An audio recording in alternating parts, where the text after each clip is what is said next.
Hello and welcome to an unusual video, and thanks to my Patreons for supporting me. And just to be clear, let me start off with a quick reminder. Weakness is a sin.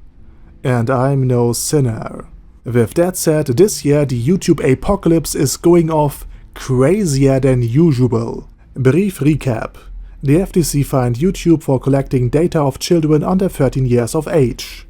And while YouTube is technically for over 12-year-olds, and the analytics doesn't show any age below 13, YouTube apparently told various corporations, there are so many kids on this platform, and we can specifically target them. So, YouTube had a choice. Either stop collecting personal data of little kids, or pass the entire problem off to the content creator. And you won't believe which option YouTube has chosen. They implemented a simple yes and no option. Not for children and targeting children. And here comes the fun part. If a video gets put in the kids category, or gets flagged as aimed for kids by YouTube, not only will it lose between 60 and 90% of its revenue, it basically gets soft banned, since no more comments, likes, dislikes, notification endcards, recommendation playlists, and possibly even subscriptions will be available. And if the FTC decides a video is targeting kids, and I didn't mark it as targeting kids, up to $40,000 in fines can be demanded from me. Per video. So the question then is, am I subject to YouTube's Coppa changes? Yes. Yes, I am. Because Overlord has animated characters, bright colors, child characters, and characters that might potentially appeal to children. Which means, according to YouTube and the official guidelines, I probably have to mark it as targeting children. And therefore I would lose comments, likes, monetization, dislikes, streams, notifications, and basically everything else. Additionally, there's also this persistent and nasty rumor that YouTube will soon delete demonetized or commercially not viable channels. And while others are saying that this is simply not true, that disclaimers and announcements like this are in YouTube's terms of service for years, maybe even a decade or so, I'm not willing to take this risk. Additionally, the FTC guy compared content creators to fish in a barrel being shot with a shotgun. And he confirmed that the FTC will specifically target the content creators. And any violation against Coppa could lead to your channel and any Google account's permanent termination. And in case of a fine, the FTC potentially might freeze my PayPal account and anything even remotely in the reach of the US government. So basically anything. And just to add even more uncertainty, the FTC recently stated that just because you use animations in your videos, it doesn't mean you're automatically violating Coppa, since nobody stated when animated pictures and bright colors are okay, only that they aren't necessarily an outright death sentence for your content. And even then, just because the FTC might potentially judge some of your videos as not child-directed, the YouTube algorithm, which is a separate entity entirely, might come up with a completely different conclusion. I also want to use this moment to point out how incredibly vague, uncertain, and threatening all of this is. Imagine your boss orders a very strict dress code, or alternatively he lets you wear whatever you want, no matter how bright and colorful it is. If you are willing to lose 60 to 90% of your income, all benefits, and any future promotion. He then continues to say that everybody who violates the dress code and didn't accept the pay cut loses his job and gets fined up to $40,000. And the next day he states that just because you dressed in a way the company explicitly listed as a possible violation of the dress code, it doesn't necessarily mean you are automatically in violation of the dress code. It really comes all down to if HR likes you or not. And then your boss says that if you're still unsure what to do, just look at what the ex-employees who were kicked out are wearing and avoid dressing like that, okay? And on top of that, imagine YouTube aka Karen position herself at the entrance of the building and everybody whom Karen judges to dress however they want will lose 60 to 90% of their income and all benefits. And to be clear, Karen may punish you. But just because Karen says you're okay, it doesn't mean you're actually okay. Even if Karen doesn't label you a violator, we still can do this. We can still fire and fine you.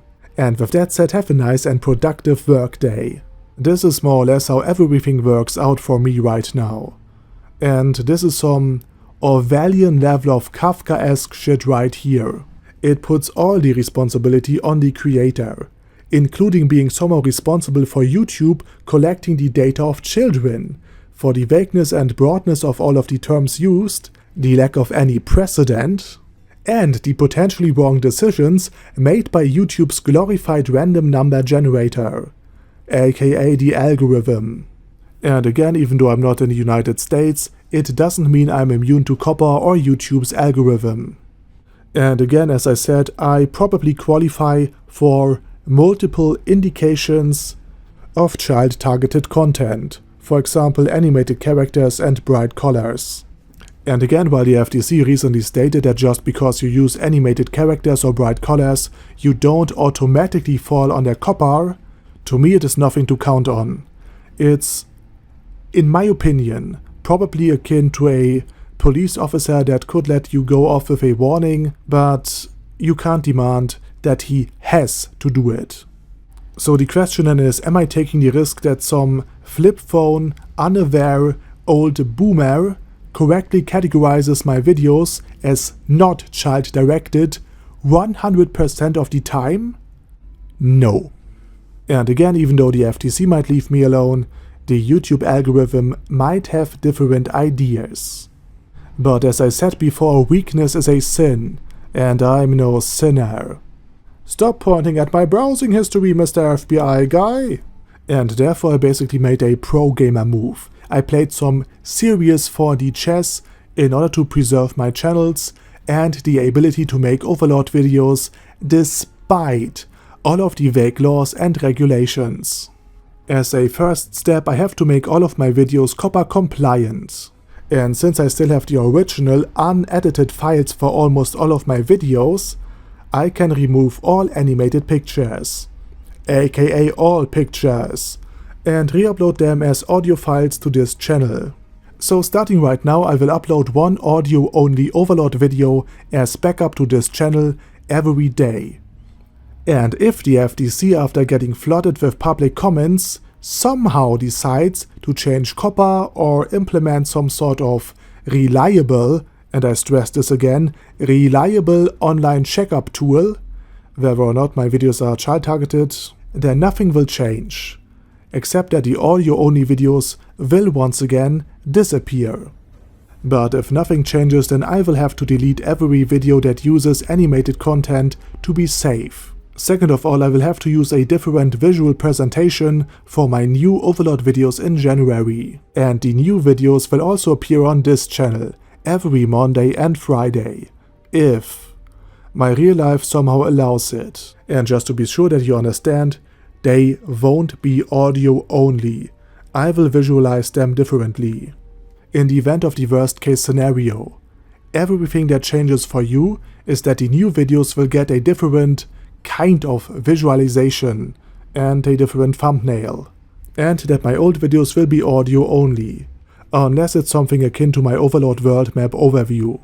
I will also still remain commercially viable for YouTube, so the platform probably won't kick me off, even if the rumors are true. And I also should be completely compliant with Coppa, since my videos are now free of any animated pictures, bright colors, or child characters. And Overlord, the book series itself, is not and never was intended for children in the first place. Furthermore, if my time allows it, I will introduce an additional series to this channel. And last but not least, an SCP series is planned on Mind Failure, my second channel. So instead of despairing and disappearing, I will make 2020 my year, with new Overlord videos and additional content. And last but not least, here's a quick Q&A for you. Where do you upload new overload videos? On Overanalyzing Everything. Will your new videos also be audio only? No, they will be animated until the end of December. After that, I will come up with something to look at. Why do you re-upload your old edited overload videos? Well, this is still my overload channel. Future overload videos will also be uploaded here, and I want to be able to receive your direct feedback under each video. Without the FTC and Coppa, I wouldn't have changed a thing, so this is in part me being persistent and spiteful. If you have the time for it, where will the new SCP series be uploaded? On Mindfailer. What will happen to Twitch? As of now, I intend to use it as a backup plan and for the occasional stream. Are you still looking for other backup video hosting sites? Yes. As soon as I have found a viable one, I will let you know. Suggestions are still welcome though. Could it be that you are not affected? Yes, it could be. But I'm not willing to take the risk. I only have these incredible vague guidelines, YouTube's algorithms breathing down my neck, and some FTC spokesperson comparing us to fish in a barrel, and his organization wielding a shotgun, so I'm not taking the risk. And last but not least, why don't you just mark your old videos as for children? Marking something for kids deletes all of the feedback options and notifications.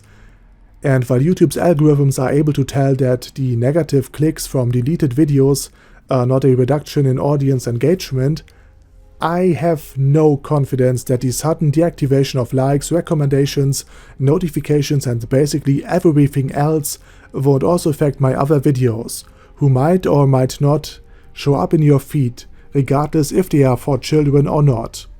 Furthermore, the YouTube algorithm might see that 99% of my videos are for kids and therefore classify all of my other videos as intended for kids, regardless if I say otherwise. And with that said, thank you very much for watching, and special thanks to Al Capone, Angel of Death, Bad Guy E, Boyzilla, Diabetic Centaur, Dystopia, Thales Catus, Gigafight, Hector Moreno, Hoss, Jason, Chromius, Lord Touch Me, Marcos, Mr. Shoes, Menno13, Mirtis, Sasuga Einsama, Search, Sparkly Unicorn, and Vash Hawkeye for supporting this channel. Thanks guys. And with that said, despite everything going currently on, have a nice day, over and out.